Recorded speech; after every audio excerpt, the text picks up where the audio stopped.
Thomas froze in disbelief as the pregnant mare staggered toward his farm, her golden coat slick with sweat as she pulled a riderless wagon down the dusty road.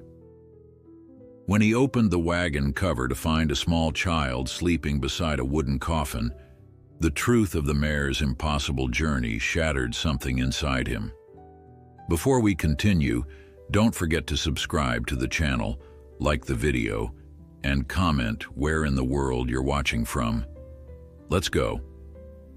Dawn broke over the rolling hills of Cedar Valley, painting the horizon in hues of amber and gold. Thomas Wilson wiped the sleep from his eyes as he stepped onto the weathered porch of his farmhouse. 52 years of life had etched deep lines into his sun-bronzed face, each one a testament to the struggles and triumphs of a farmer's existence. The morning air carried the promise of spring, crisp and fresh, filled with the scent of damp earth and blooming wildflowers. As Thomas surveyed his modest property, his gaze traveled over fields waiting to be planted, the old barn that needed yet another repair, and the small creek that wound its way through the eastern corner of his land. It was a simple life, but it was his, carved from decades of sweat and determination. Since Maria's passing 3 winters ago, the farm had become both his refuge and his burden. "Another day," he muttered, his voice rough from disuse. Living alone had made him unaccustomed to conversation, his words often reserved for the animals that shared his land. His morning inspection was interrupted by the distant sound of hooves and creaking wood. Thomas squinted against the rising sun, trying to make out the shape moving slowly along the dirt road that led to his farm. It was a covered wagon, the canvas top swaying slightly with each bump in the road. But what caught his attention was not the wagon itself, but what pulled it. A Palomino Mare, her golden coat catching the sunlight, strained against the harness as she pulled the heavy load. Thomas's brow furrowed. Something wasn't right. The mare was alone. No driver sat at the reins. And as she drew closer, he could see her distended belly, a clear sign of advanced pregnancy. "Good Lord," Thomas whispered, his weathered hands gripping the porch railing. The mare continued her determined progress, her breathing labored, head dipped low with exhaustion, yet still she pulled, one hoof in front of the other, as if guided by some invisible force. Thomas rushed down the steps, his morning aches forgotten as he hurried toward the approaching wagon. "Easy, girl, easy now," he called out, his voice gentle as he approached the exhausted animal. The mare slowed, her dark eyes finding his, filled with a weariness that struck him to the core. Foam flecked her neck and chest, evidence of how long and hard she had been pulling. Thomas reached for the trailing reins, his movements careful, not wanting to startle her. "Where'd you come from, girl?" he asked softly, running a hand along her sweat-dampened neck. "And where's your driver?" The mare's only response was a soft exhale, her sides heaving with the effort of breathing. Now that he stood beside her, Thomas could see just how close she was to foaling. Her belly hung heavy, and the maternal instinct that should have had her seeking a quiet place to give birth had somehow been overridden by whatever mission drove her to pull this wagon. Thomas cast a quick glance at the wagon's contents. The canvas covering was securely tied, concealing whatever cargo the mare had been transporting. But that mystery could wait. His first concern was for the exhausted animal before him. "Let's get you out of this harness," he murmured, his fingers working quickly to release the buckles and straps that held her to the wagon. "You need rest and water, not this burden. Not." As the last of the harness fell away, the mare let out a soft nickering sound as if expressing her gratitude. Thomas led her gently toward the barn, where a stall with fresh hay awaited. The wagon remained on the road, its secret still hidden beneath the canvas covering. "Whatever's in there can wait," Thomas told her as he filled a trough with clean water. "You're what matters now." The mare drank deeply, her thirst evident in the desperate way she lowered her muzzle into the water. Thomas watched her with growing concern, noting the marks on her flanks where the harness had rubbed the skin raw, telling the story of a long journey. There were no brands or identifying marks to indicate where she had come from or who owned her. "Someone's been mistreating you," he said, his voice hardening with anger as he examined her condition more closely.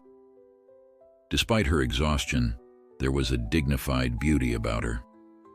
Her conformation spoke of good breeding, not the typical workhorse one would expect to find pulling a heavy wagon. After ensuring the mare had enough water and hay, Thomas returned to the wagon. The mystery of its contents and the absence of a driver nagged at him. With cautious hands, he untied the rope securing the canvas covering and pulled it back. What he saw inside made him step back in shock. The wagon bed held a simple wooden coffin, unadorned, except for a small carving of a cross on its lid. Beside it, tucked safely in a makeshift nest of blankets, lay a sleeping child, a little girl no more than 3 years old, her dark curls framing a face peaceful in slumber, blissfully unaware of her bizarre circumstance.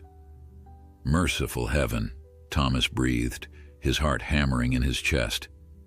The child stirred at the sound of his voice, her eyes fluttering open, eyes the same rich brown as the mare's.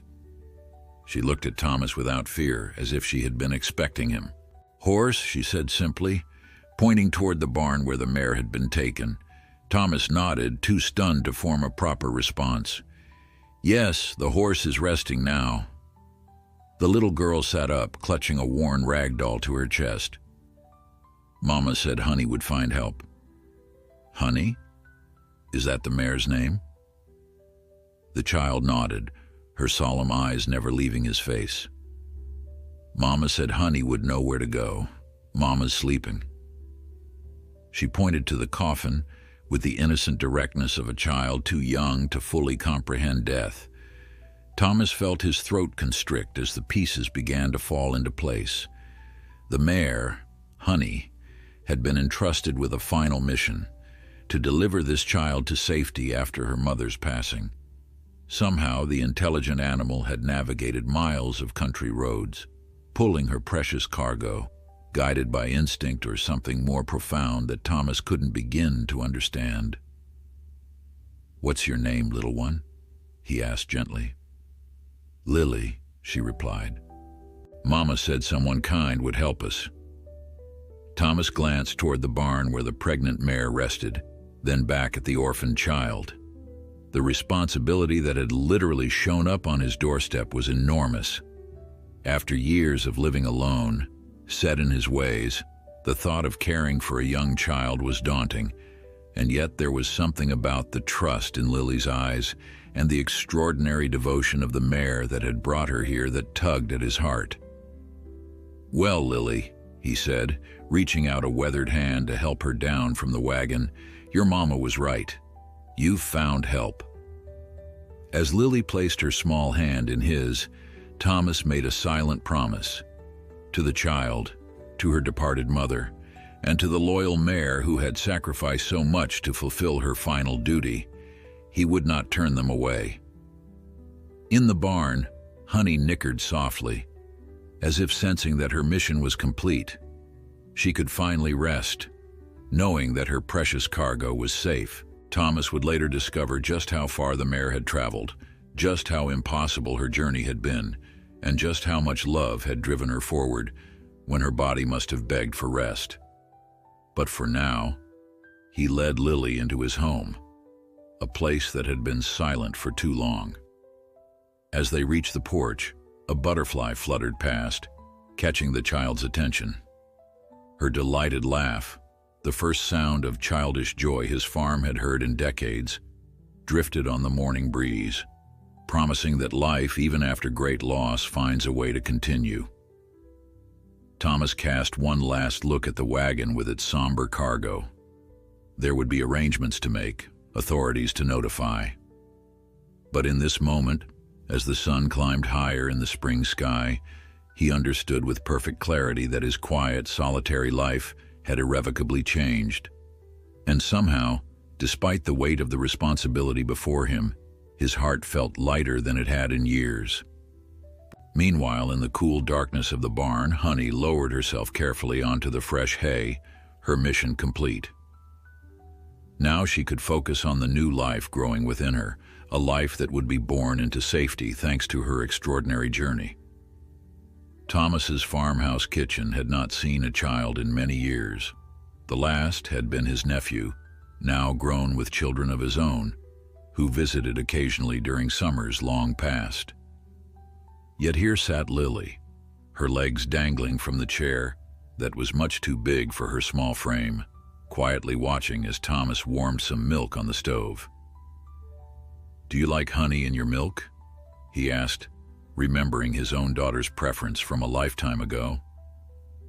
Lily nodded, her eyes following his movements with solemn curiosity.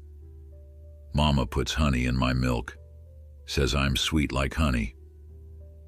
The simple statement twisted something in Thomas's chest. This child had lost everything, and yet she spoke of her mother in the present tense, the finality of death still beyond her comprehension. "Your mama was right," Thomas said gently, stirring a spoonful of golden honey into the warm milk. "You are sweet, and brave too, I think." As Lily sipped her milk, Thomas noticed the worn bag that he'd brought in from the wagon. It contained the child's meager possessions, a few dresses, the rag doll she clutched tightly, and a sealed envelope with his name written on it in elegant, flowing script, "To the kind soul at Cedar Farm." Thomas's hands trembled slightly as he broke the seal and unfolded the letter inside.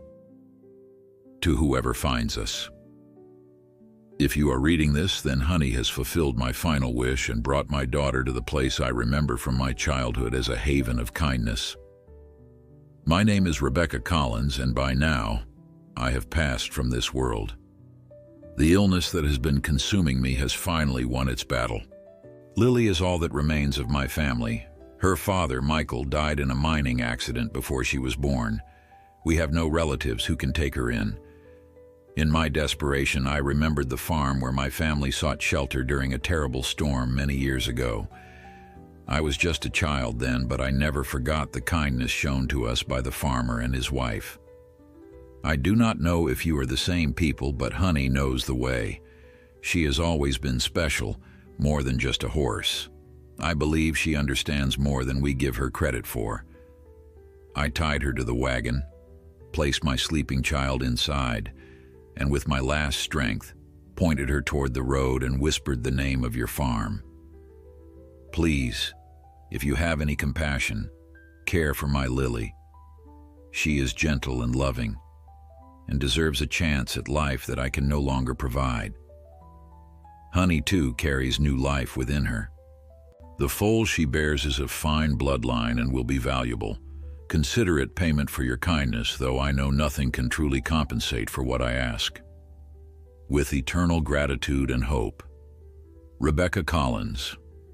Thomas lowered the letter, his vision blurring with unexpected tears. The woman had gambled everything on a childhood memory and the intelligence of her mare.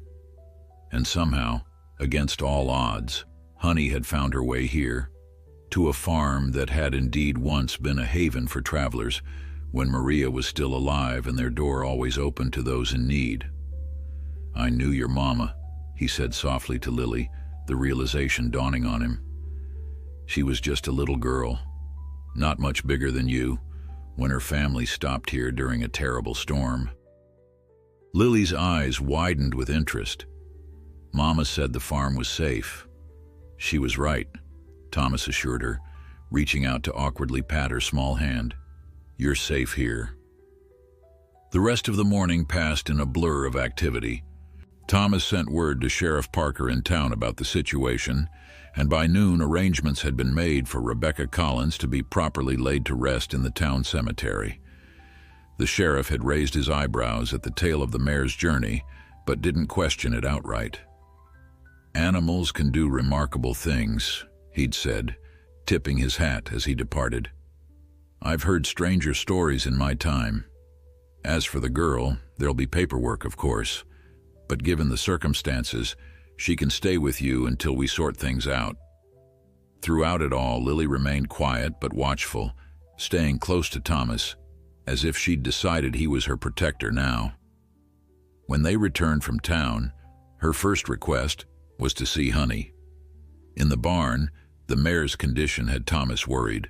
Her breathing was labored, and she lay on her side in the straw, eyes half closed. The journey had taken too much from her, pushing her pregnant body beyond what should have been possible. "She doesn't look good," Thomas murmured, more to himself than to Lily. "Honey is tired," Lily said matter-of-factly, kneeling in the straw beside the mare's head. "She walked a long, long way." Thomas crouched beside her. "Do you know how long you were traveling, Lily?" The child's brow furrowed in concentration. "Many sleeps. Mama was very sick. Then she was sleeping and wouldn't wake up." Her small voice carried no tears, just the simple acceptance that children sometimes show in the face of tragedy. "Honey kept walking. I had food in the wagon. When it was dark, Honey would stop, and I would sleep."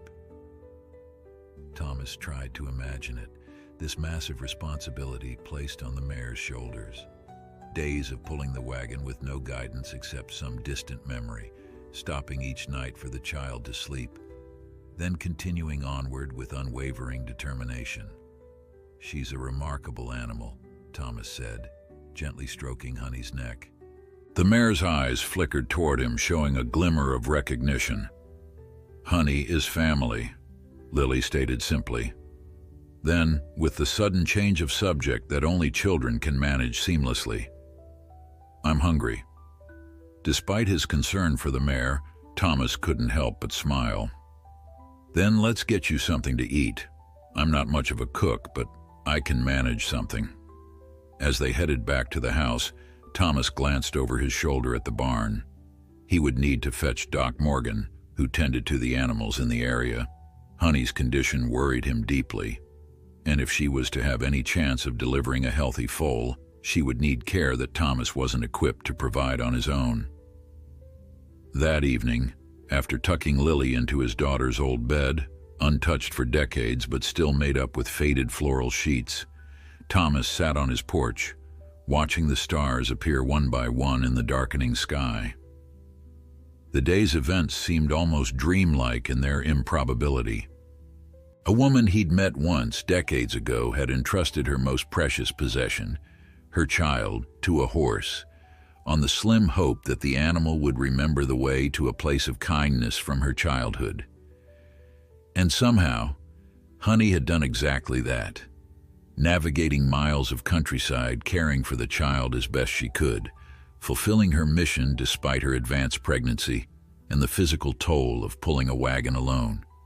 Thomas sipped his coffee, contemplating the fierce love and desperate hope that had set such an unlikely journey in motion. Whatever happened now, he knew his life had changed irrevocably. The solitude he'd wrapped around himself since Maria's death had been shattered by the arrival of a child and a mare, both of whom now depended on him completely. In the quiet of the evening, with the soft glow of the lamp from Lily's room visible through the window, Thomas made his decision. Whatever challenges lay ahead, he would face them. He would honor Rebecca Collins's trust and care for her child as if she were his own, and he would do everything in his power to see that Honey survived, to meet the foal she had carried so bravely across the countryside. Dawn arrived with a symphony of birdsong and the distant lowing of cattle from neighboring farms. Thomas had been awake for hours, his sleep disturbed by worry for Honey and the new responsibility of caring for Lily. He moved quietly through the kitchen, trying not to wake the child as he prepared a simple breakfast of oatmeal and the last of his preserved summer peaches. A soft knock at the door announced the arrival of Doc Morgan, summoned the previous evening by an urgent message. The veterinarian was an aging man with kind eyes and weathered hands that had delivered countless foals, calves, and other farm animals throughout the county. "Heard you've got quite the situation here, Thomas," Doc Morgan said, setting his worn leather bag on the porch. "Sheriff Parker mentioned something about a mare pulling a wagon with no driver?" Thomas nodded, leading the way toward the barn. It's the most extraordinary thing I've ever seen, Doc. That mare traveled for days, pulling a wagon with a coffin and a little girl inside. She's heavily pregnant and in rough shape after the journey. Inside the barn, Honey lay where Thomas had left her the previous night, her sides heaving with labored breaths.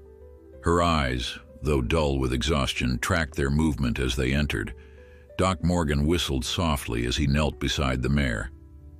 She's a beautiful animal. Fine bloodline, I'd wager. His experienced hands moved gently over Honey's distended belly, his expression growing more concerned by the moment. "What's your assessment, Doc?" Thomas asked, leaning against the stall door. The veterinarian shook his head slowly. "She's pushed herself far beyond what any horse should, especially one in her condition. There's significant dehydration, exhaustion, and those harness wounds need attention." He paused, his hands continuing their careful examination. "The foal seems to be positioned correctly, which is good news, but she's weak, Thomas, very weak. Will she make it?" The question hung in the air, heavier than Thomas had intended. "Hard to say. She's got a fighting spirit. That much is clear from what she's already accomplished. But the next 48 hours will be critical." Doc Morgan reached into his bag for supplies. "I'll clean those wounds and give her something for pain and to build her strength, but the rest is up to her." As they tended to Honey, the barn door creaked open, revealing Lily in her nightgown, clutching her rag doll. Her small feet were bare against the cool earth floor. "Is Honey sick?" she asked, her voice small but steady. Thomas moved to her side. "Honey is very tired from your long journey. This is Doc Morgan. He's here to help her feel better." Lily regarded the veterinarian with solemn eyes. "My mama said Honey is magic. She knows things other horses don't." Doc Morgan smiled gently. "Is that so? Well, I've been doctoring animals for 40 years, and I've learned that sometimes they surprise us with what they can do." The child approached Honey, seemingly unafraid of the large animal. She placed a tiny hand on the mare's neck. "You'll be okay, Honey. You did what Mama asked. You found the kind man." Thomas felt his throat constrict at the simple faith in the child's words. Something about Honey did seem extraordinary, an intelligence that went beyond normal animal instinct. How else could she have navigated so far with such precious cargo, following only the memory of a place visited years ago? After Doc Morgan had done all he could and left with instructions for Honey's care, Thomas turned his attention to making Lily feel at home. They spent the morning settling her few belongings into his daughter's old room and exploring the farm at a pace suited to a 3-year-old's curious mind and short legs. "What's that?" Lily asked, pointing to the weathered apple orchard that stood beyond the main fields. "Those are apple trees," Thomas explained. "They'll bloom soon with white flowers, and by fall, they'll be full of apples." "I like apples," Lily said matter-of-factly. "Mama used to cut them into stars." These casual mentions of her mother came frequently, each one a reminder of the loss the child had endured. Thomas wasn't sure how to respond to them, whether to change the subject or encourage her to talk. Having raised a daughter of his own once, he knew children processed grief differently than adults, but Lily's circumstances were so extraordinary that he found himself at a loss. By midday, Thomas realized how unprepared he was for caring for a young child. His pantry held little that would appeal to Lily, and his home, comfortable for a solitary man, lacked the basic necessities for a 3-year-old girl. A trip to town was inevitable. "We need to go to the store," he told Lily as they finished a lunch of bread and cheese. "To get some things for you." Lily looked up from feeding small pieces of her bread crust to the farm cat who had wandered in, drawn by the unusual presence of a child. "Can Honey come?" "No, sweetheart. Honey needs to rest, but we'll check on her before we leave and as soon as we get back." The trip to Cedar Valley's general store caused quite a stir. Word had already spread about the mysterious arrival at Wilson Farm, and curious townspeople found excuses to enter the store while Thomas awkwardly selected children's clothing, a small pair of boots, and food more suitable for a young appetite. Mrs. Abernathy, the shopkeeper's wife, took pity on his obvious discomfort and helped gather what Lily would need. "She's a beautiful child," Mrs. Abernathy whispered as Lily examined a display of colorful hair ribbons. "The whole town's talking about how that mare brought her to you. Some are calling it Providence." Thomas shrugged, uncomfortable with such talk. "The mare remembered my farm from years ago, that's all." "Is it?" Mrs. Abernathy raised an eyebrow. "A horse finding her way miles across country with no driver, carrying a coffin and a child, and arriving at the one place her owner remembered as safe from her childhood. Sounds like more than coincidence to me." Thomas had no answer for that. The extraordinary circumstances that had brought Lily to him defied logical explanation, yet here she was, selecting a blue ribbon with careful deliberation, her face momentarily brightened by this simple pleasure. "You're doing a good thing, Thomas Wilson," Mrs. Abernathy said, patting his arm. "That child needs someone, and that someone is you." On the ride home, with Lily dozing beside him in the wagon, Thomas pondered Mrs. Abernathy's words. He'd lived alone for so long, set in his ways, that the sudden responsibility of a child and an ailing mare seemed overwhelming. Yet there was also a sense of purpose that had been missing from his life, a reason to look beyond his own needs. As they approached the farm, Lily stirred awake. "Is Honey better now?" "We'll see," Thomas said gently. "Doc Morgan gave her medicine to help her get stronger." But as they pulled up to the barn, Thomas knew immediately that something was wrong. Honey's labored breathing could be heard from outside, punctuated by low, distressed sounds that made his heart sink. "Stay in the wagon," he told Lily, but she was already scrambling down, her small legs carrying her swiftly toward the barn door. Together they entered to find Honey on her side, legs rigidly extended, her beautiful coat dark with sweat. The foal was coming weeks earlier than it should, driven perhaps by the stress of the journey or the mare's depleted condition. "Oh no," Thomas whispered, watching as Honey struggled with contractions that seemed to drain what little strength she had left. "Not now. Not like this." Thomas's heart raced as he assessed the situation. Honey was clearly in distress, her body attempting to birth a foal that might not be ready to enter the world. Years of farm life had taught him the basics of animal husbandry, but a complicated foaling was beyond his expertise. Doc Morgan had left less than 5 hours ago, likely too far away to return in time. "Lily, I need you to be very brave," Thomas said, kneeling to meet the child's frightened gaze. "Honey is having her baby, but she needs help." Lily's eyes widened, but she nodded with surprising composure. "What can I do?" "I need fresh water and the clean cloths from the kitchen. Can you bring those to me?" As Lily rushed off on her mission, Thomas turned his attention to Honey. The mare's eyes rolled with pain, but there was recognition when she looked at him. He placed a gentle hand on her heaving side. "Easy, girl," he murmured. "I know you're tired. I know you've given everything already, but you need to be strong a little longer." Thomas had witnessed many foalings over his decades on the farm, but never one so fraught with complication.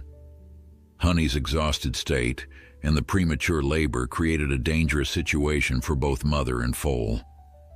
He positioned himself where he could monitor her progress, noticing that the foal's front hooves were just becoming visible. Lily returned, carefully carrying a basin of water with both hands, a determined frown of concentration on her small face. "I brought water," she announced, setting it down without spilling a drop. "And cloths." She held up the kitchen towels with pride. "Thank you, Lily. That's exactly what we needed." Thomas placed the basin within reach. Now I need you to sit right over there where Honey can see you. Talk to her in a soft voice like you're telling her a story. Can you do that?" Lily nodded and settled herself on a small stool near Honey's head. "Hello, Honey," she began, her childish voice remarkably steady. "You're going to be okay. Mr. Thomas is helping you, and I'm right here. Your baby is coming, and then you won't have to be so tired anymore." Thomas worked as Lily talked, using his limited knowledge to assist the laboring mare. The foal was presenting normally, front hooves first with the nose following, but Honey's contractions were weak and irregular, a dangerous sign that she might lack the strength to complete the birth. "That's it, Lily. Keep talking to her," Thomas encouraged, noting how Honey's ears flicked toward the child's voice, a momentary distraction from her pain. "Mama said your baby would be beautiful," Lily continued, reaching out to stroke Honey's sweaty neck. "She said it would run faster than the wind. Remember when we used to watch you run in the big field, Honey? You were so fast. Your baby will be fast too." The innocent words, spoken with such certainty, brought unexpected tears to Thomas's eyes. This child had lost her mother, endured a journey that would frighten most adults, and now faced losing the one remaining connection to her former life.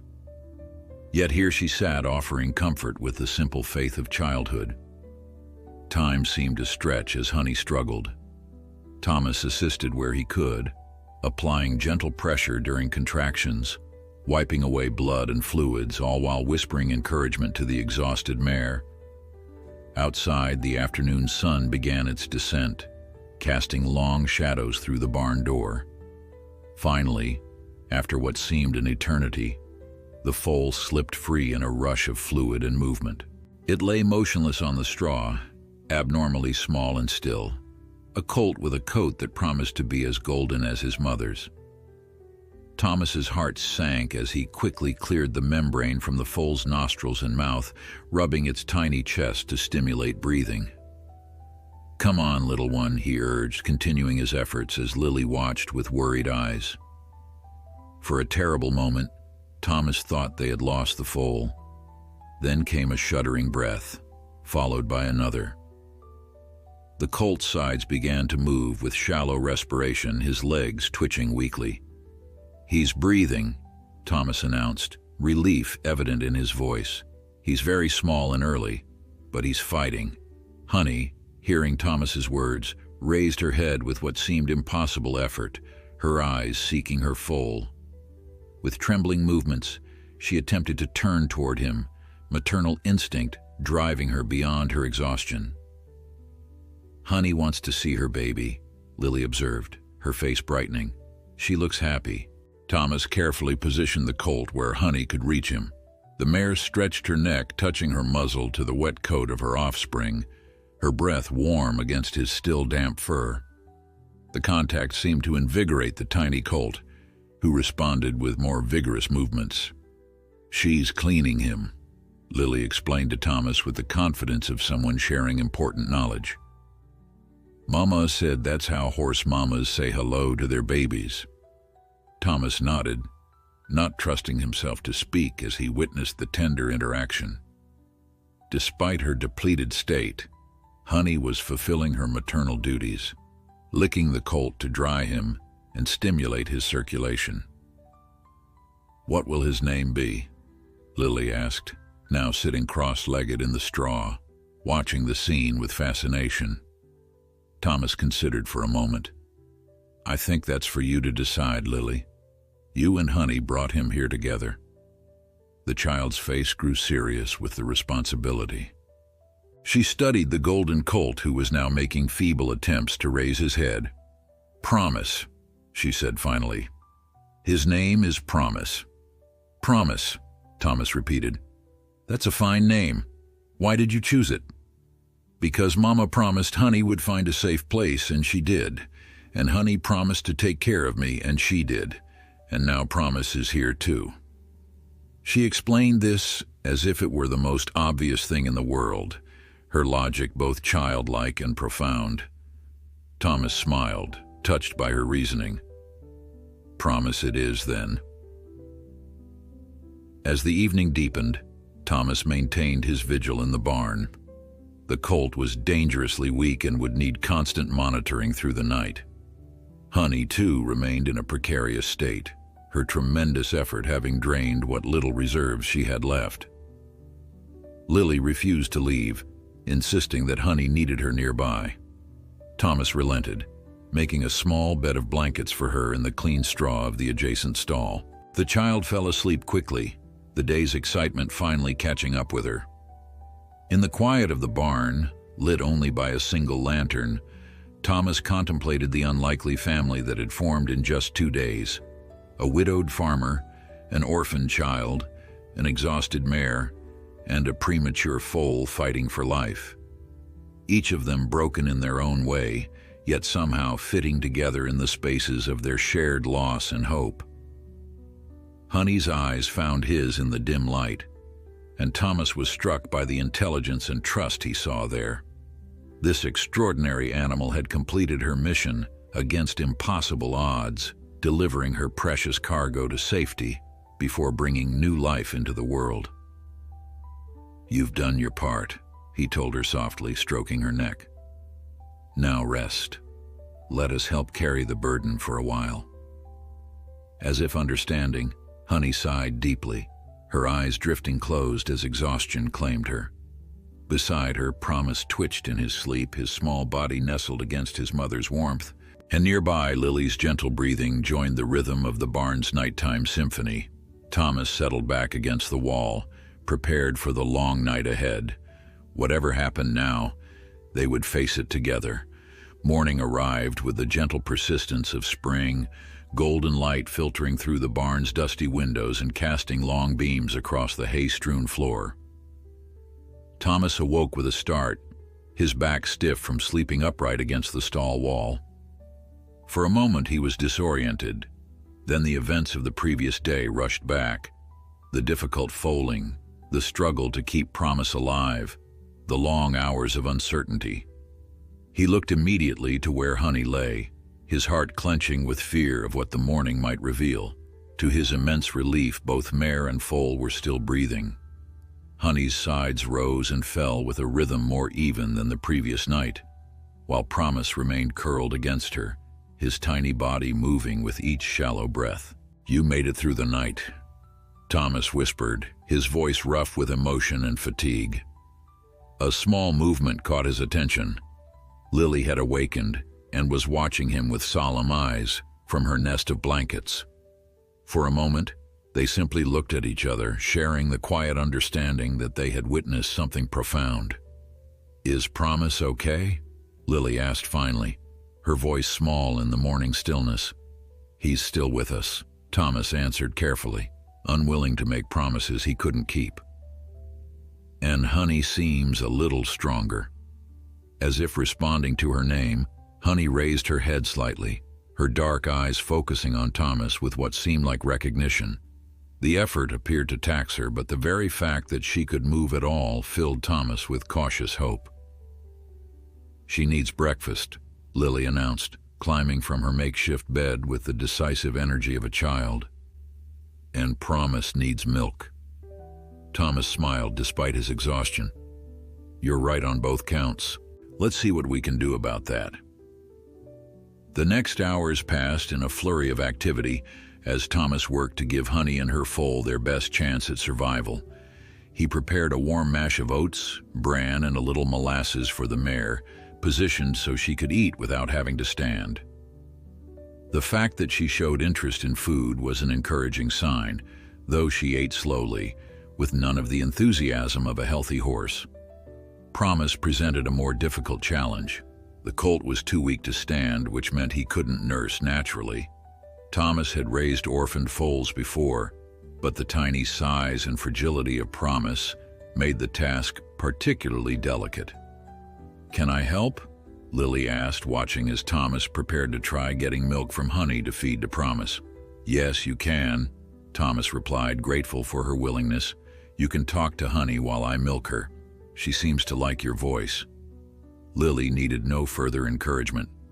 She positioned herself near Honey's head and began a steady stream of gentle chatter, describing the sunny day outside, promising adventures when promise was bigger, and reassuring the mare that everything would be all right. Whether Honey understood the words or simply drew comfort from the child's presence, she remained calm as Thomas carefully extracted a small amount of the vital first milk, rich with the antibodies Promise would need. Getting the colt to drink presented another challenge. Thomas dipped his fingers in the milk and let Promise suckle them, then gradually introduced a small bottle with a soft rubber nipple. After several failed attempts, the colt finally began to drink, each swallow a small victory. "He's doing it," Lily exclaimed, her face lighting up with delight.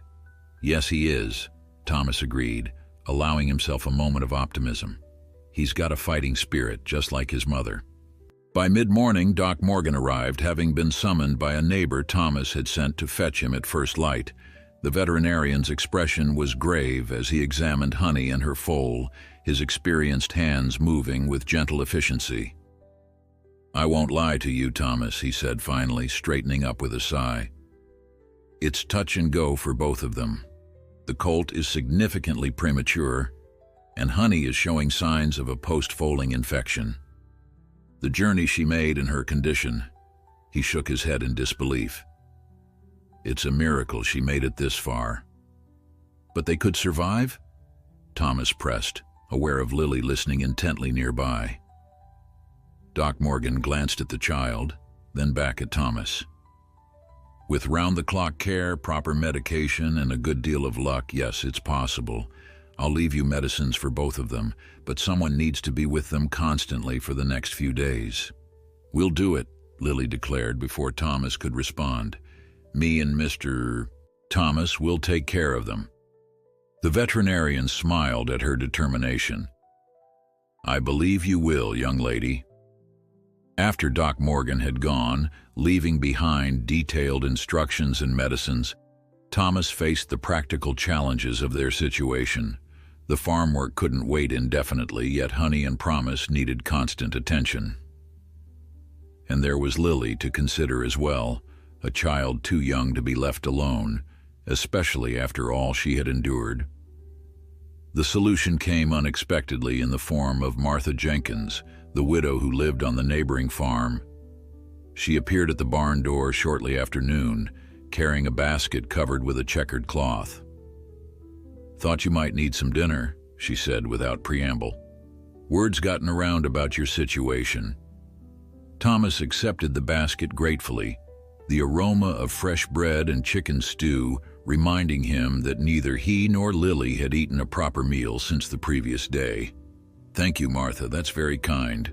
Martha's eyes moved past him to where Lily sat beside Honey, singing a soft, made-up song to the mare and her foal. "So it's true then," she said quietly, "about the mare bringing the child in the coffin." Thomas nodded. "Rebecca Collins. She died of illness and sent her daughter here with only Honey to guide her. They arrived yesterday morning." Martha crossed herself, a gesture Thomas hadn't seen her make in all the years he'd known her. "The Lord works in mysterious ways," she murmured. Then, with typical practicality, "You can't manage the farm, a sick horse, a newborn foal, and a child all by yourself, Thomas Wilson." Before Thomas could argue, she continued, "I'll come by mornings and evenings to help with the animals, and Mrs. Abernathy from town says she'll send her eldest girl to watch the child during the day so you can tend to your fields." Her tone brooked no argument. "The community takes care of its own." Thomas felt a tightness in his chest that had nothing to do with his night spent sleeping against the barn wall. In the years since Maria's death, he had kept largely to himself, declining invitations, avoiding town gatherings, existing in a bubble of solitary grief. Yet now, in this moment of need, the community he had withdrawn from was stepping forward without hesitation. "I don't know what to say, Martha." She waved away his gratitude. "Nothing to say. Now introduce me to that little one. She looks like she could use a grandmother figure in her life." As Thomas watched Martha approach Lily with gentle words and the offer of fresh bread, he realized that Honey's extraordinary journey had done more than deliver a child to safety. It had broken open the shell he'd built around his heart, forcing him back into the world of human connection he'd abandoned. Outside the barn, spring sunlight warmed the fields waiting to be planted. There would be challenges ahead for Honey, for Promise, for Lily, and for Thomas himself, but for the first time in years, he felt a flickering of something he'd nearly forgotten: hope. The days that followed fell into a rhythm dictated by necessity. Thomas rose before dawn to tend to his fields, rushing through the morning chores before returning to check on Honey and Promise. By then, Martha would have arrived, bringing breakfast for Thomas and Lily, and a watchful eye for the ailing mare and her foal. In the afternoons, Sarah Abernathy, the shopkeeper's 16-year-old daughter, would come to watch Lily, allowing Thomas to continue his farm work until evening. Promise's struggle continued, each day a battle against his premature arrival into a world he wasn't quite ready for. The colt made halting progress, drinking a little more milk with each feeding, his breathing becoming slightly stronger, his attempts to stand growing more determined, if still unsuccessful. Thomas found himself holding his breath each morning as he entered the barn, afraid of what he might find, then exhaling with relief when he saw the tiny rise and fall of the foal's sides. Honey, too, fought her own battle against infection and exhaustion. The medicines Doc Morgan had left helped, but it was clear that the mare's extraordinary journey had taken a toll that couldn't be easily overcome. Still, there was a quiet determination in her eyes that Thomas recognized. The same unwavering resolve that had brought her to his farm against impossible odds. Lily, meanwhile, had settled into farm life with the remarkable adaptability of children. She followed Thomas around whenever possible, asking endless questions about the animals, the fields, and the workings of the farm. Her presence beside him as he worked became so natural that Thomas found himself explaining tasks aloud even when she wasn't there, having grown accustomed to her curious inquiries. "Why do the seeds need to be planted so deep?" she had asked one afternoon, watching him prepare a garden bed for spring vegetables. "So they're protected," Thomas had explained, "and so they can put down good roots before they start growing upward." Lily had considered this with the seriousness she applied to all new information. "Like me," she had declared finally, "I need roots too." The simple statement had caught Thomas off guard, reminding him of how much the child had lost and how uncertain her future remained. Sheriff Parker had made inquiries about Rebecca Collins and confirmed there were no living relatives who could claim Lily. For now, she would stay with Thomas while the county authorities determined her long-term placement, a prospect that filled him with a growing sense of unease.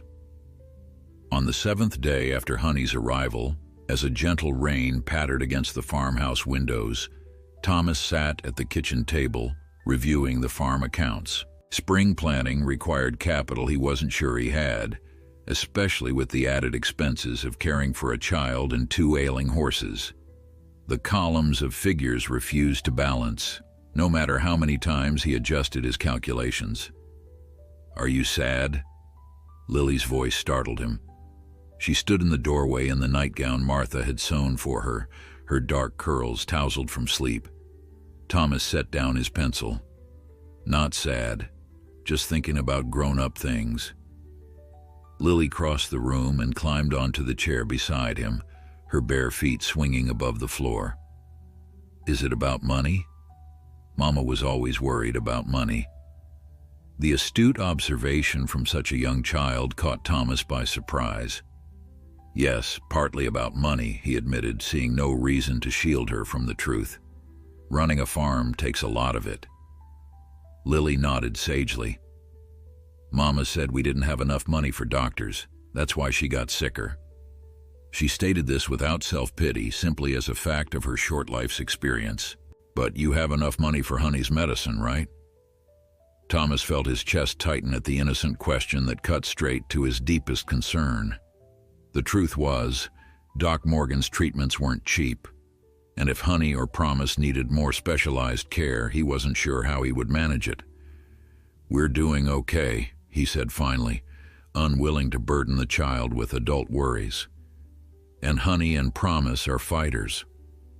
Lily seemed to accept this, resting her small head against his arm in a gesture of trust that moved him more than he could express.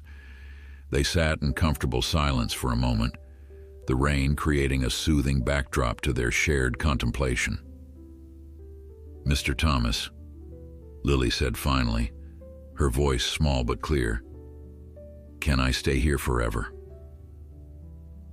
The question hung in the air between them, weighted with all the uncertainty of their situation. Thomas knew the proper, responsible answer was to explain that these things were complicated, that decisions would be made by people whose job it was to look after children without parents. But looking into Lily's expectant eyes, he couldn't bring himself to offer such cold comfort. "I hope so," he said instead, surprising himself with the sincerity of the words. "I've grown quite used to having you around." Lily's answering smile was like sunrise breaking through clouds. She wrapped her small arms around his weathered hand and squeezed with all the strength her tiny body could muster.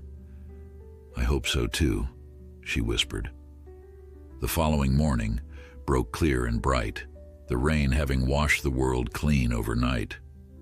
Thomas headed to the barn earlier than usual, drawn by an inexplicable sense of urgency. Inside, he found Martha already there, her expression a mixture of excitement and disbelief. "Come see," she said simply, gesturing toward Honey's stall. Thomas approached cautiously, uncertain what to expect. What he saw made him stop in his tracks. Promise was standing, wobbly and uncertain, his spindly legs splayed awkwardly beneath him, but standing nonetheless. Beside him, Honey had also risen to her feet for the first time since giving birth, her body thin and weak but her eyes alert and focused on her foal. "I came in and found them like this," Martha explained in a hushed voice. "The little one must have found his legs during the night, and his mama wasn't going to be left behind." Thomas couldn't speak, overcome by the sight before him. After a week of round-the-clock care, countless feedings, medications, and prayers, here was the first real sign that their efforts might not be in vain. Promise took a faltering step, then another, his golden coat catching the morning light that streamed through the barn window. "Thomas, Martha," Lily's excited voice preceded her as she burst into the barn, still in her nightgown despite the morning chill. "Sarah said Promise is—" She stopped short, her eyes widening at the scene before her. "He's standing." She rushed forward only to be caught gently by Thomas. "Careful now. He's still very weak." Lily nodded, instantly subduing her excitement to a reverent whisper. "Hello, Promise. You're standing up. I knew you could do it." As they watched, Promise took a few more unsteady steps toward his mother, his instinct to nurse finally possible to fulfill. Honey remained still, allowing her foal to find his way to her side, her eyes watching his progress with what Thomas could only describe as pride. In that moment, standing in the golden light of morning with Lily pressed against his side and Martha wiping tears from her weathered cheeks, Thomas felt a certainty settle in his heart. Whatever challenges lay ahead, financial, legal, or otherwise, they would find a way through them together. This unlikely family, brought together by an extraordinary journey of courage and devotion, was meant to be. Promise's first steps marked a turning point. Within days, the colt was tottering around the stall, his spindly legs growing steadier with each attempt. Honey, too, showed remarkable improvement, her appetite returning and the infection receding under Doc Morgan's treatments. The mare remained thin, her once lustrous coat still dull from her ordeal, but the light had returned to her eyes, a stubborn spark that Thomas had come to recognize as her indomitable spirit. "It's like they've decided to live," Doc Morgan commented during his weekly visit, watching Promise nudge his mother's flank with newfound energy. I've seen horses with far less severe conditions give up, but these two—" He shook his head in wonder. "There's something special." Thomas nodded, understanding exactly what the veterinarian meant. There was something extraordinary about Honey and her foal that went beyond normal animal resilience. He'd begun to think that Lily had been right all along. There was something magical about these horses, a depth of spirit and understanding that defied simple explanation. As May unfurled across the countryside, bringing warmer days and fields alive with new growth, life at Cedar Farm settled into a new pattern. Thomas's days were full from dawn to dusk with spring planting, animal care, and adjusting to the presence of a child in his home. Lily, for her part, had blossomed in the farm environment, her natural curiosity and affinity for animals making her a delightful, if sometimes exhausting, companion. Thomas found himself looking forward to their evening routine, simple suppers followed by Lily's bath, then a story before bed. These quiet moments, with the child's damp curls pressed against his shoulder as he read from one of his daughter's old books, stirred feelings he'd thought long buried, not replacing the family he'd lost, but creating something new, something unexpected and precious. It was during one such peaceful evening, with Lily freshly bathed and drowsing against him as he read, that a knock at the door announced Sheriff Parker's arrival. The lawman's expression was apologetic, but resolute as Thomas invited him in. "Sorry to disturb your evening, Thomas," he said, nodding politely to Lily, who regarded him with suddenly alert eyes. "But I need to discuss some matters concerning the child." Thomas felt his heart constrict. "Perhaps we could talk outside," he suggested, not wanting to upset Lily with whatever news the sheriff brought. "No need," Sheriff Parker replied, settling into a chair at the kitchen table. "What I have to say concerns both of you." He turned his attention to Lily. "How are you finding it here at Mr. Wilson's farm, young lady?" Lily, suddenly shy, pressed closer to Thomas before answering. "I like it. Promise is getting better, and I help feed the chickens, and Mr. Thomas is teaching me to read bigger books." The sheriff nodded, his stern features softening slightly. "That's good to hear." He returned his gaze to Thomas. "I've been in touch with the county authorities regarding Lily's situation. Given the unusual circumstances and lack of known relatives, they've been considering appropriate placement options." Thomas unconsciously tightened his arm around Lily's small shoulders. "And what have they decided?" "That's just it," Sheriff Parker said, removing his hat and setting it on the table. "They're asking for my recommendation, as I'm most familiar with the local situation. They want to know if I believe Lily would be better served in an orphanage in the city or—" He paused, his eyes steady on Thomas. "Or if there's someone here who might be willing to provide a permanent home." The implication hung in the air between them. Thomas felt Lily go very still beside him, her body tense with attention, though she remained silent. The moment he'd both anticipated and dreaded had arrived sooner than expected. "I see," Thomas said carefully, aware of the weight of the conversation. "And what's your thinking on the matter, Sheriff?" Sheriff Parker leaned forward, his voice lowering slightly.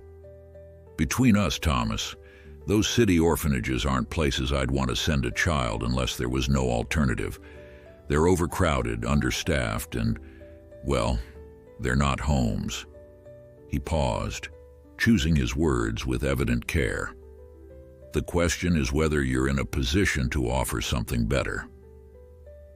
The directness of the question caught Thomas off guard. He'd been thinking about this very issue for days, weighing his abilities, resources, and readiness to take on the permanent responsibility of raising a child. At 52, with a farm that barely provided for his own needs, was he truly the best option for Lily? "I'm an old farmer, Sheriff," Thomas began, his voice rough with emotion. "I live alone, work from dawn till dusk, and barely make ends meet most years. I'm not sure I'm what the authorities would consider ideal guardian material." Lily's small body tensed against him at these words, But before she could protest, Sheriff Parker spoke again. Maybe so. But I've been watching how things have unfolded here these past weeks. I've seen how the community has rallied around you both. How this child has brought life back to you, Thomas. The sheriff's eyes moved to Honey and Promise, visible through the window in their paddock, where they now spent afternoons in the spring sunshine. And I've heard the story of that mare's journey, a journey no horse should have been able to complete, especially in her condition. He placed his hat back on his head, his decision apparently made. Sometimes the right place for a child isn't the most obvious one on paper. Sometimes it's where fate or God or whatever you want to call it has clearly led them. He stood, nodding respectfully to Thomas. I'll be telling the county authorities that in my judgment, Lily Collins has already found her home, if you're willing to make it official. Thomas felt Lily's hopeful gaze upon him, her small body practically vibrating with tension as she waited for his response. The magnitude of the decision before him was enormous, a commitment that would reshape the remainder of his life. Yet in that moment, with Lily's trusting eyes upon him and the memory of all they had already weathered together, the choice seemed suddenly, startlingly clear. "I am," he said simply, his voice steady despite the emotion that threatened to overwhelm him. "I'd like to give Lily a home here, permanently, if she wants it." "I want it," Lily exclaimed, breaking her silence with such enthusiasm that both men couldn't help but smile. "I want to stay with Mr. Thomas and Honey and Promise forever and ever." Sheriff Parker nodded, satisfaction evident in his usually stern features. "There'll be paperwork, home inspections, and the like. It won't happen overnight, but I'll set the wheels in motion first thing tomorrow." He moved toward the door, pausing with his hand on the knob. "You're doing a good thing, Thomas. For what it's worth, I think Maria would be proud." The mention of his late wife's name caught Thomas by surprise, a bittersweet pang that was somehow more sweet than bitter.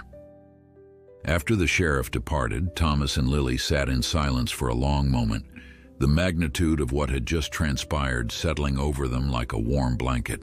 "Does this mean you're going to be my new papa?" Lily asked finally, her voice small but hopeful. Thomas looked down at her. This child who had arrived so unexpectedly in his life, delivered by an extraordinary mare who had defied all odds to fulfill her mission. "I think," he said carefully, "that I'd be honored to be your new papa, if you'll have me." Lily's question hung in the air, simple yet profound. Thomas looked into her hopeful eyes and felt a surge of emotion that nearly overwhelmed him. For years after losing his family, he had believed the chapter of his life closed forever. Yet here was this child, offering him a chance to be a father again. "I would be proud to be your papa," he said finally, his voice thick. "If that's what you want to call me." Lily's face broke into a smile so radiant it seemed to illuminate the room. She threw her small arms around his neck with such force that Thomas nearly toppled backward. "I want to tell Honey and Promise." "On," she exclaimed, suddenly pulling back. "Can we go to the barn, please?" Despite the lateness of the hour, Thomas found himself unable to refuse. Together they made their way through the twilight to the barn, where Honey and Promise had been brought in for the night. The mare raised her head as they entered, her ears pricking forward in recognition. "Honey," Lily announced, approaching the stall with solemn importance, "Mr. Thomas is going to be my papa now, and you and Promise get to stay with us forever too." Thomas watched as Lily reached out to stroke the mare's soft muzzle, struck by the certainty in the child's voice. In her mind, there was no separation possible. They were all family now, bound by the extraordinary journey that had brought them together. As May turned to June, the formal adoption process began. Thomas found himself navigating unfamiliar territory of paperwork and legal requirements, grateful for Sheriff Parker's guidance and the community's support. Martha Jenkins proved invaluable, helping prepare the farmhouse for the county inspector's visit and offering wisdom from raising her own children, when Thomas found himself puzzled by some aspect of caring for Lily. Promise continued to grow stronger each day, his golden coat beginning to shine with health as he frolicked in the paddock beside his mother. Though still smaller than a normal foal his age, he showed a spirit and intelligence that drew comments from everyone who saw him. Honey, too, regained her strength gradually, though Thomas suspected she would always carry the marks of her extraordinary journey, a certain solemnness in her dark eyes that spoke of sacrifice and devotion beyond ordinary understanding. One warm afternoon, as Thomas worked in the vegetable garden with Lily helping by his side, Doc Morgan arrived for his now regular check on Honey and Promise. Thomas straightened, wiping soil from his hands as the veterinarian approached with a puzzled expression. "Afternoon, Doc. Is everything all right with the horses?" "They're doing remarkably well," Doc Morgan replied, settling his hat more firmly against the sun. "But there's something I need to discuss with you, Thomas. Something unusual." Thomas felt a flicker of concern. "What is it?" "It's about Honey," the veterinarian said, glancing toward where the mare grazed peacefully in the nearby paddock.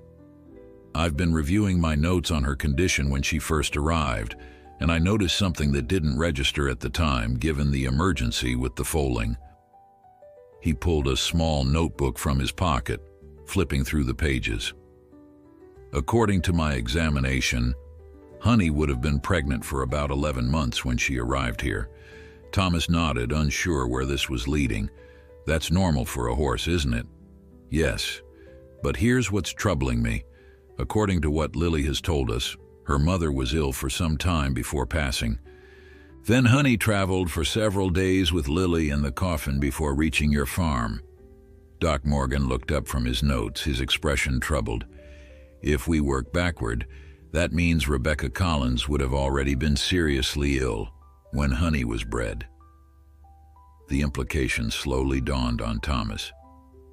"You're saying someone deliberately bred a horse belonging to a dying woman with no family to take care of the foal?" "Exactly. It doesn't make sense." Doc Morgan closed his notebook with a frown. "And there's something else. I've been asking around about Rebecca Collins and that distinctive Palomino mare. A colleague in Millfield, about 50 miles east, remembers treating a mare matching Honey's description last year.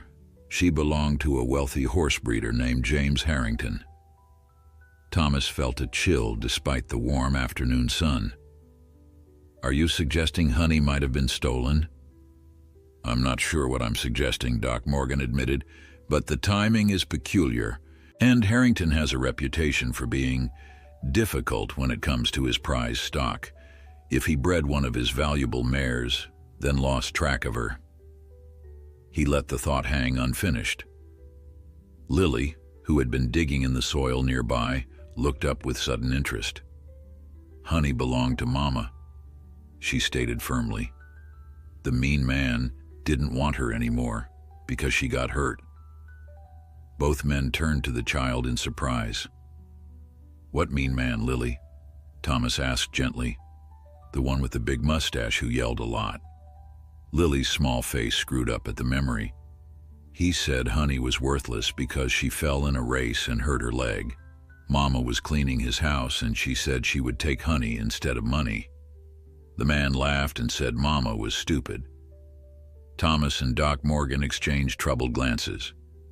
"Did your mama work for this man with the mustache, Lily?" Thomas asked, crouching to meet her eye level. Lily nodded. "She cleaned big houses for rich people. The mean man's house was the biggest." She returned to her digging, apparently having exhausted her interest in the subject. "Harrington has a handlebar mustache he's quite proud of," Doc Morgan murmured. "And he's been known to discard horses that don't meet his exacting standards, especially after injuries." Thomas straightened, looking toward Honey, grazing peacefully with Promise at her side. "So Rebecca took an injured, discarded mare as payment, nursed her back to health, and later discovered she was pregnant." He shook his head in wonder. Then, in her final act, entrusted that same mare to deliver her child to safety. It appears so, Doc Morgan agreed. But if Harrington learns that the mare he discarded has produced a foal, especially one with promises potential, he might develop a renewed interest in his property. The warning hung in the air between them, a shadow falling across the peaceful scene of the farm. Thomas's jaw tightened as he watched Lily humming to herself as she played in the dirt, blissfully unaware of this potential threat to the fragile family they were building. "Honey and Promise belong here now," Thomas said firmly. "With Lily, with me, whatever this Harrington might claim." Doc Morgan nodded, understanding the steel beneath Thomas's quiet words. "Just be prepared. Men like Harrington are used to getting what they want." He placed a hand on Thomas's shoulder.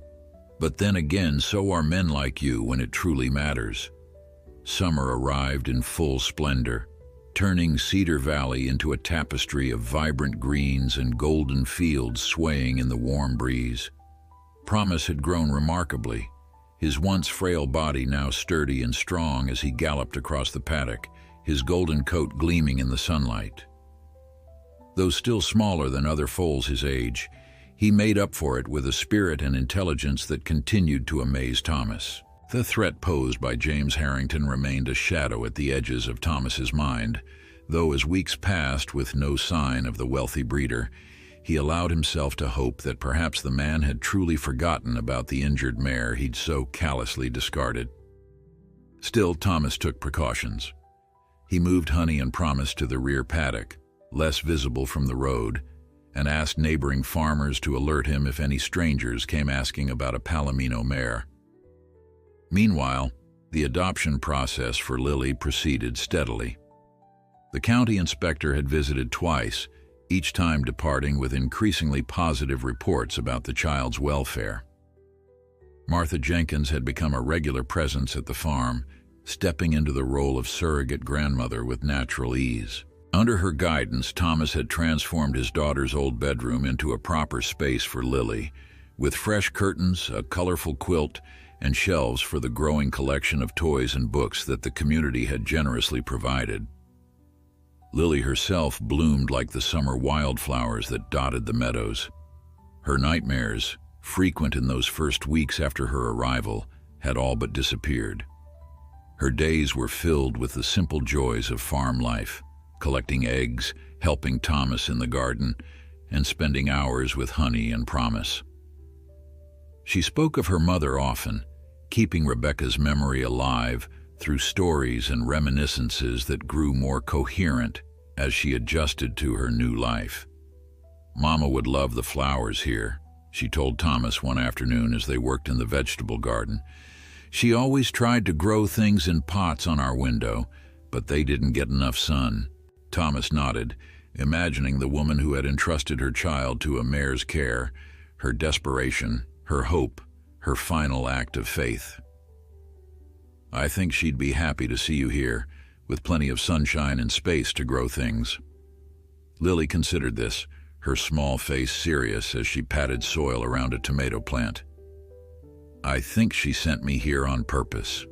She told Honey to find somewhere with good dirt and kind people. The simple wisdom in the child's words often caught Thomas by surprise, reminding him that despite her young age, Lily had experienced more of life's hardships than many adults. Her resilience humbled him, strengthening his resolve to provide the stable, loving home she deserved. The peaceful rhythm of their summer was disrupted one hot July afternoon when Thomas spotted an unfamiliar carriage approaching along the dusty road to the farm. Even from a distance, the vehicle's polished black exterior and matched pair of high-stepping bay horses marked it as belonging to someone of considerable wealth. "Lily," Thomas called, trying to keep his voice casual, "why don't you go help Martha with those pies she's baking?" Lily, who had been helping him repair a fence near the barn, looked curiously toward the approaching carriage. "Who's that?" "I'm not sure," Thomas replied, "but those pies need attending to. Run along now." Something in his tone must have conveyed the urgency he felt, for Lily nodded and hurried toward the house without further question. Thomas straightened, setting aside his tools and brushing dust from his clothes as the carriage drew to a halt in the yard. The driver, dressed in a formal uniform that seemed ludicrously out of place on a working farm, opened the carriage door to reveal a man whose appearance immediately confirmed Thomas's worst fears. James Harrington was exactly as Doc Morgan had described, tall and imposing with an elaborate handlebar mustache that dominated his haughty face. His clothing, from his polished boots to his tailored jacket, spoke of wealth and privilege. "Mr. Wilson, I presume." Harrington's voice carried the practiced charm of someone accustomed to getting his way through a combination of wealth and intimidation. "That's right," Thomas replied evenly. "What can I do for you, Mr. Harrington?" A flicker of surprise crossed the man's face at being recognized, quickly replaced by a calculated smile. "My reputation precedes me, it seems. Good, that will save time." He gestured expansively around the farm. "I understand you've come into possession of something that belongs to me. A Palomino mare, rather distinctive with a white blaze and 3 white socks. I'm told she recently foaled." Thomas felt a cold weight settle in his stomach, though he maintained a neutral expression. "I'm afraid you're mistaken. The mare you're describing was given to a woman named Rebecca Collins as compensation for work she performed for you. She's now deceased, and the mare belongs to her daughter." Harrington's smile tightened, the charm in his manner evaporating. "A misunderstanding, clearly. The woman was employed to clean my stables, nothing more. She took advantage of an injured animal that wandered off my property. Theft, by any reasonable definition." "That's not how her daughter tells it," Thomas countered, his voice hardening. "And given that you yourself declared the mare worthless after her injury, I'm curious why you've suddenly developed an interest in her well-being." A flash of genuine anger crossed Harrington's face before he composed himself. "My sources tell me the foal shows promise, if you'll pardon the unintended pun. Excellent conformation, good movement. The bloodlines are valuable, regardless of what I may have said in a moment of disappointment over the mare's racing career." "I see," Thomas said quietly. "So it's not Honey you're interested in at all. It's her foal." "Honey?" Harrington let out a short laugh. "Is that what you're calling her? Her registered name is Soleil's Golden Promise, worth quite a bit on paper even with her injury." His eyes narrowed slightly. "And her offspring would be even more valuable with proper training and care, something I doubt a modest farm like this could provide." The mention of the name Promise, the very name Lily had given to the colt, sent a chill through Thomas. It seemed too coincidental, a sign that perhaps Rebecca had known more about the mare's value than she had revealed. "The horses are not for sale," Thomas stated firmly. "They're part of our family now." Harrington's expression shifted, the pleasant mask dropping entirely to reveal cold calculation. "Family? A touching sentiment, but legally irrelevant. I can prove ownership of that mare, Mr. Wilson, and the law is quite clear that a foal belongs to the owner of the mare.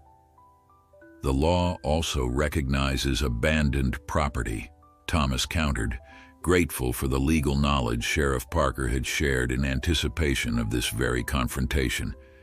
"And a mare discarded as worthless, given away as payment for services, and subsequently cared for by others, would almost certainly be considered abandoned." Harrington's eyes narrowed at Thomas's response, the pleasant veneer completely gone now. "You seem remarkably well informed for a simple farmer. Have you been anticipating my arrival, Mr. Wilson?" "Let's just say I've been warned about men who suddenly discover value in things they once discarded," Thomas replied, holding his ground despite the wealth and power that radiated from the man before him. Harrington's laugh held no humor. "Then you understand that I can make this very difficult for you. My lawyers are quite effective, and a lengthy legal battle would be costly." He glanced pointedly around the modest farm. "I doubt your resources could withstand such a challenge." Before Thomas could respond, a small voice called from the direction of the farmhouse. "Papa!" Both men turned to see Lily running toward them, her dark curls bouncing, Martha Jenkins following behind with an apologetic expression. The child skidded to a halt when she recognized Harrington, her eyes widening with recognition and unmistakable fear. "The mean man," she whispered, moving to stand partially behind Thomas, one small hand clutching the fabric of his trousers. Harrington's expression shifted, surprise and irritation flickering across his features. "The Collins girl. I wasn't aware she was here as well."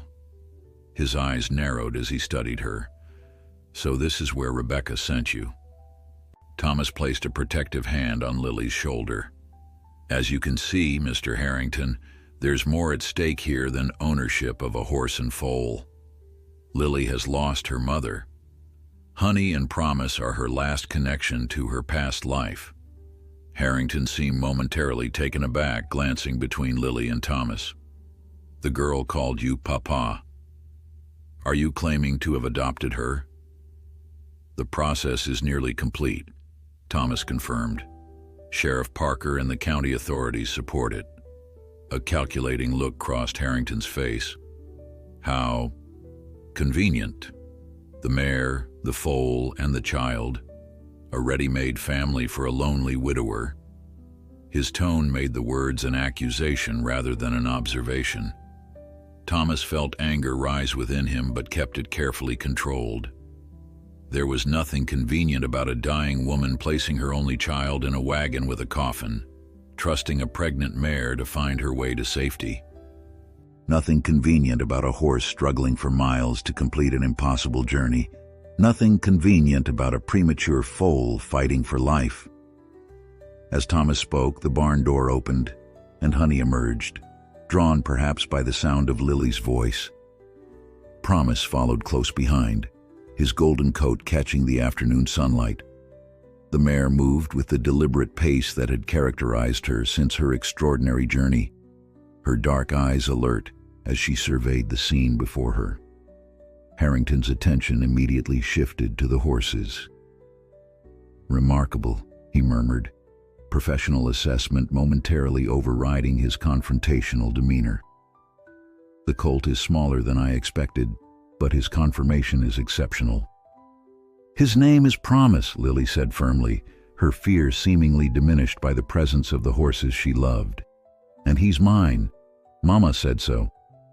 Harrington's expression hardened again. "Children should be seen, not heard," he said dismissively. Then turning back to Thomas, "I'll make you an offer, Wilson. $500 for the pair. That's more than generous, considering the circumstances." "They're not for sale at any price," Thomas replied, his voice steady. "You discarded Honey when you believed her worthless. You have no claim to her now, nor to her foal." "We'll see what the courts have to say about that," Harrington snapped, his patience clearly exhausted. "I'll be back with legal documents and the sheriff if necessary." "I believe I'm already here," came Sheriff Parker's voice as he rode into the yard on his bay gelding. "Afternoon, Thomas, Miss Lily." He tipped his hat to them before turning his attention to Harrington. "Mr. Harrington, I presume? Word travels fast in small communities. I heard you were asking questions about a Palomino mare in town." Harrington straightened, clearly accustomed to intimidating local law enforcement. "Sheriff, I'm glad you're here. This man is in possession of stolen property, a valuable mare and her foal that rightfully belonged to me." Sheriff Parker dismounted unhurriedly. "That's a serious accusation. I assume you have proof of ownership?" "Of course," Harrington replied confidently. "I have registration papers for Soleil's Golden Promise, that mare right there, and the law clearly states that a foal belongs to the owner of the mare at the time of birth." The sheriff nodded thoughtfully. "True enough. However, there's also the matter of Rebecca Collins' will. This statement caught everyone by surprise, including Thomas. "Will?" he echoed. Sheriff Parker reached into his jacket and withdrew a folded document. Rebecca Collins visited a lawyer in Millfield 2 days before she passed. She left a simple but legal will stating that her only possessions, a Palomino mare named Honey, and whatever belongings were in their rented rooms, were to pass to her daughter Lily Collins. He handed the document to Thomas. The lawyer contacted the county authorities when he learned of Rebecca's death.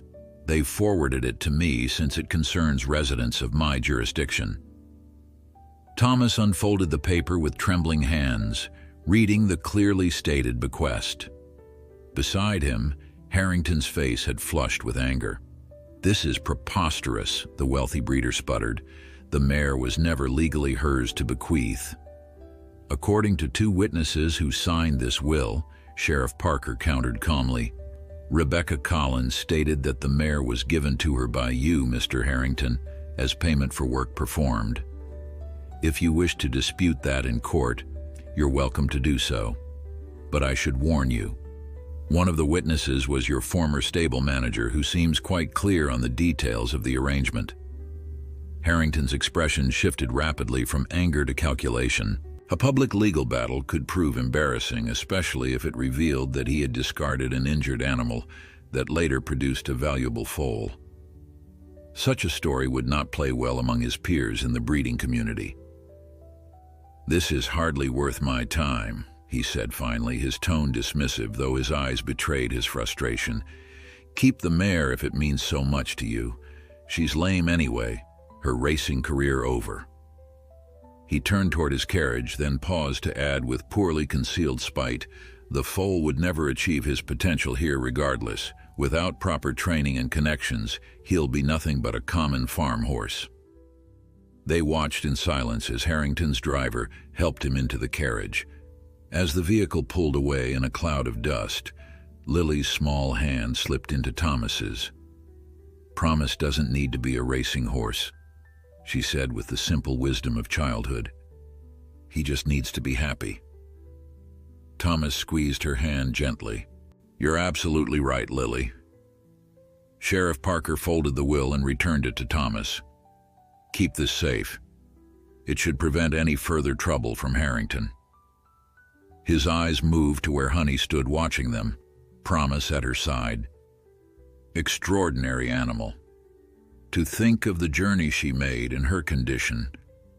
"A mother's love," Martha said softly, joining them, "for her foal and for the child entrusted to her care." As the summer sun began its descent, painting the farm in warm golden light, Thomas looked at the unlikely family that had formed around him. Lily, whose trust and affection had given him a second chance at fatherhood. Honey, whose incredible journey had defied all odds.